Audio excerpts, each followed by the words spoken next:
Welcome back to Reds Fusion LFC, your ultimate home for all things Liverpool FC. Today's episode is packed with drama and headlines, from Rio Ngumoha breaking records and ruffling feathers, to a major injury setback rocking the Reds. Plus, we've got the latest Premier League TV changes, Arne Slot's tactical test, and some locker room banter straight from Alexis Mac Allister. Grab your brew, hit that like, subscribe, and let's dive into all the red-hot Liverpool news. Don't forget to like, comment, and subscribe to stay updated with every twist and turn in the transfer window. Rio Ngumoha annoyed me by taking my Liverpool record, but he can be one of the best in world. Ben Woodburn saw his record as Liverpool's youngest ever goalscorer taken away in August. But he is predicting big things for Rio. Rio Ngumoha has been backed to become one of the best wingers in the world by the man he scrubbed from the Liverpool record books. Reds' teenage talent. Ngumoha became the youngest goalscorer in the club's history when he struck a 100th-minute winner to beat Newcastle 3-2 at St. James Park in August at the age of 16 years and 361 days, taking the previous record set by Ben Woodburn when he struck against Leeds United in the League Cup at the age of 17 years and 45 days in November 2016. Woodburn, now at Salford City, admits he didn't enjoy seeing his record fall, but thinks Ngumoha has got what it takes to become a global star with the Reds. "I didn't love it," Woodburn told the Manchester Evening News when asked about seeing his record go. "But I was really happy for him. For me, I kind of felt in the moment that the record didn't really matter. I probably didn't realize how big it was at the time. So I'd imagine he's the same. He's probably just loving playing his football. He's played since, and he's been great every time he's played for Liverpool, so I'm sure he'll be fine. Liverpool have just signed Isak and Ekitike for over 80 million each. It's so difficult for a 17-year-old lad to play, but I was surprised how many games he's played already. To me, he looks like he could be one of the best wingers in the world at one point. So, hopefully, he can kick on and do that." Things didn't work out for Woodburn at Anfield after he burst onto the scene as a teenager, and the Wales international ended up leaving the Reds in 2022 after 11 appearances for the first team, the same amount of international caps he has for his country. He was loaned out by the Reds 4 times before joining Preston on a permanent deal 3 years ago, and then moving on to Salford last year.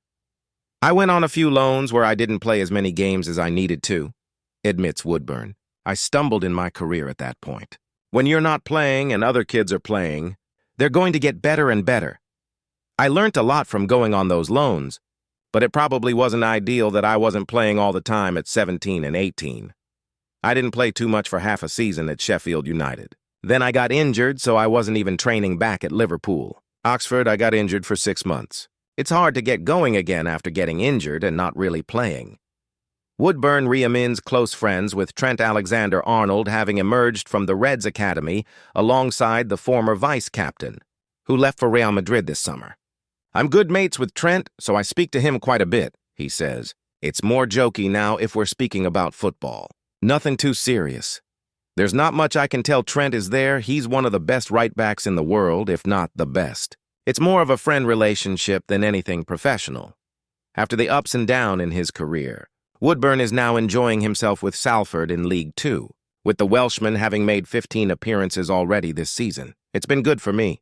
I've got to live at home. It's been nice. I enjoy playing here, enjoy the fans, enjoy the manager, the group of lads.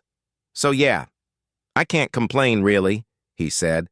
"I think I've always just wanted to feel part of a team where I'm really involved, and here I definitely feel that. I think I've always been at my best in my career when I've played game after game. When I'm not taking breaks in between or being on the bench, that's when I kind of get out of rhythm. When I'm constantly playing, I think that's when I play my best football." Liverpool striker faces months on sidelines after fresh injury setback confirmed. Liverpool teenager. Jayden Danns is unlikely to play again this year after suffering a hamstring problem. Jayden Danns is unlikely to play again this year after the extent of the Liverpool teenager's latest injury setback was revealed. Danns injured his hamstring taking a free kick when featuring for the Reds under-21 side in their Premier League 2 game at Ipswich Town last month. Scans subsequently ascertained the seriousness of the problem with the 19-year-old. Striker now expected to be missing for a significant period as he recovers from the issue. It could be a couple of months, said Liverpool U21 coach Rob Page to the Echo. It's not going to be a quick fix.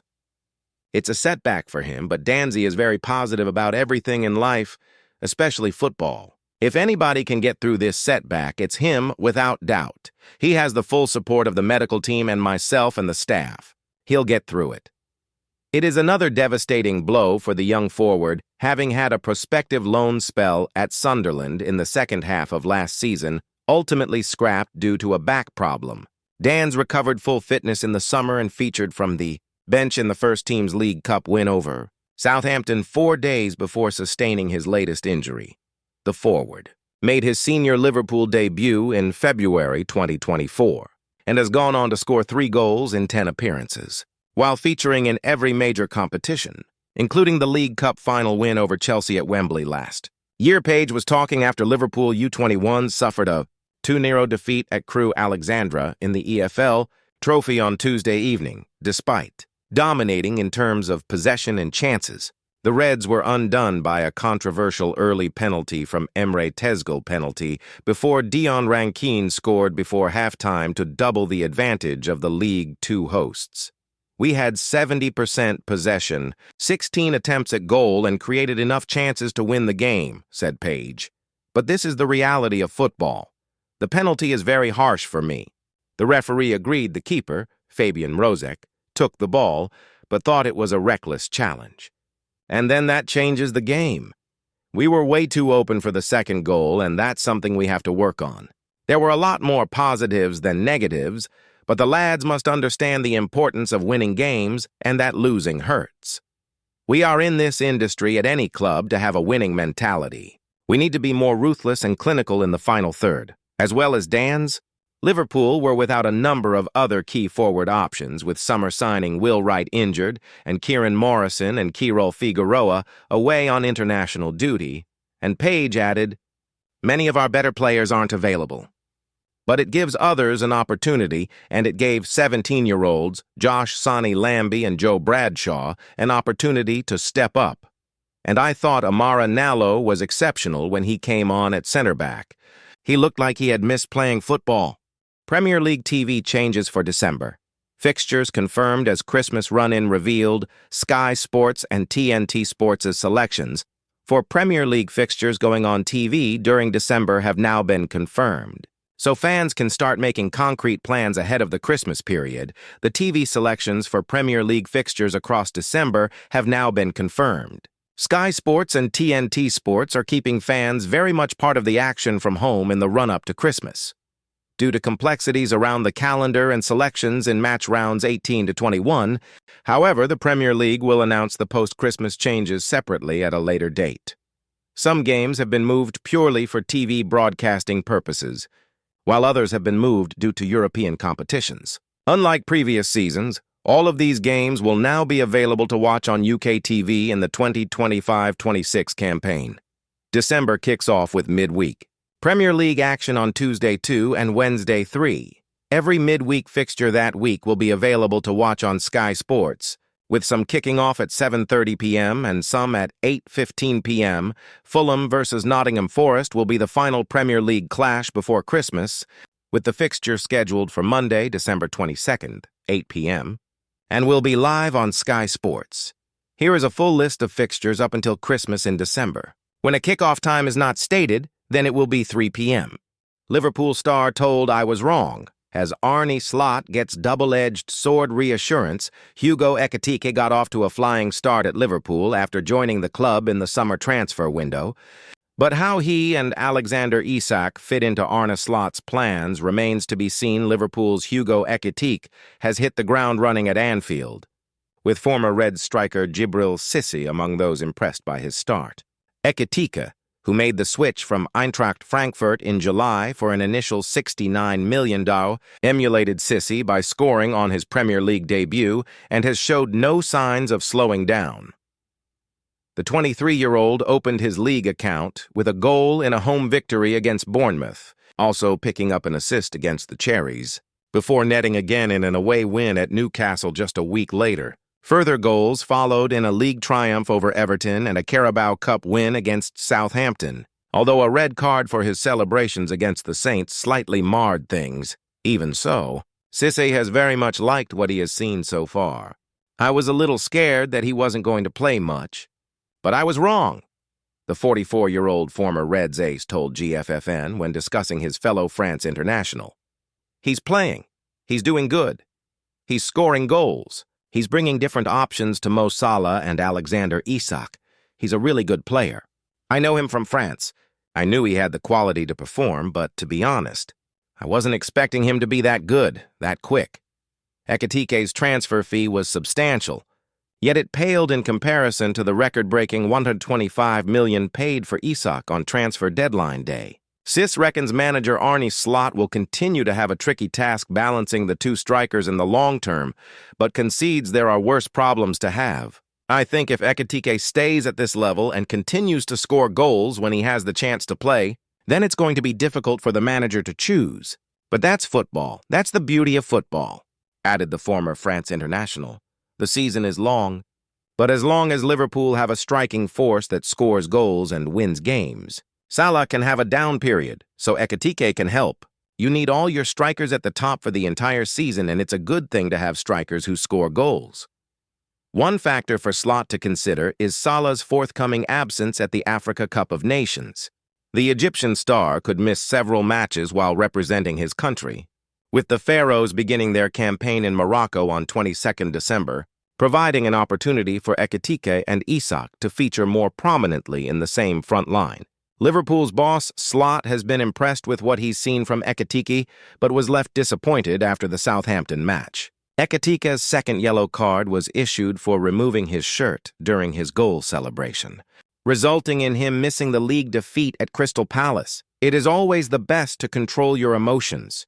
And if you can't then do it in a way that doesn't lead to a yellow card, Slot reflected. So I think I said when I got my red card against Everton, that's always stupid because you can show your emotions, but if it leads to a yellow or red, then it's, to a certain extent, stupid. Alexis Mac Allister lifts lid on locker room jibes amid honest Liverpool admission Alexis Mac Allister scored twice for Argentina against Puerto Rico, with the Liverpool midfielder revealing how his teammates poked fun at him in the locker room. Alexis Mac Allister is hoping his goals for Argentina can help kickstart his season, with the Liverpool midfielder having admitted he hasn't started the campaign how he had hoped. Mac Allister struck twice as the world champions eased to a 6-0 win over Puerto Rico in Fort Lauderdale, with the 26-year-old earning rave reviews from the media back in his home country for his performance. Having been the last of Liverpool's players in action during the international break, he will now report back to Merseyside in the next couple of days and hope he can carry his form back with him as the Reds prepare to take on Manchester United on Sunday. Mac Allister has had a frustrating start to the campaign. The former Brighton star missed the start of Liverpool's summer preparations while still carrying an injury from the end of the previous season. That left him playing catch-up with the majority of his teammates, and he has appeared to struggle with fitness and form so far as the Reds' performances have dipped in general.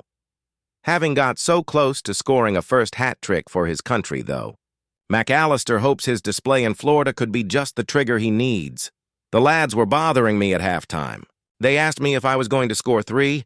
I've never done it, and I'm not desperate, Mac Allister told Ticey Sports. I like scoring goals, but I try to do my best for the team. I tried last time, but it didn't work out. Scoring goals helps.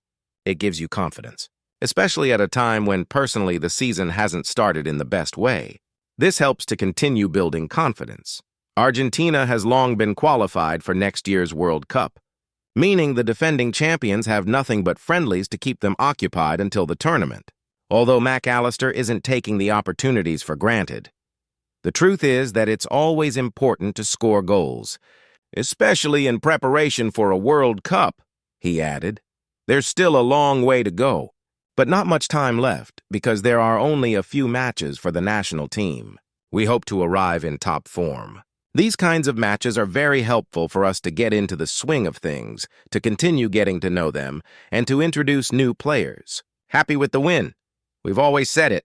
Whether we go to Argentina or to other countries, we feel the affection of the people, and wearing this jersey is very important. We enjoy it a lot and we want to continue doing it.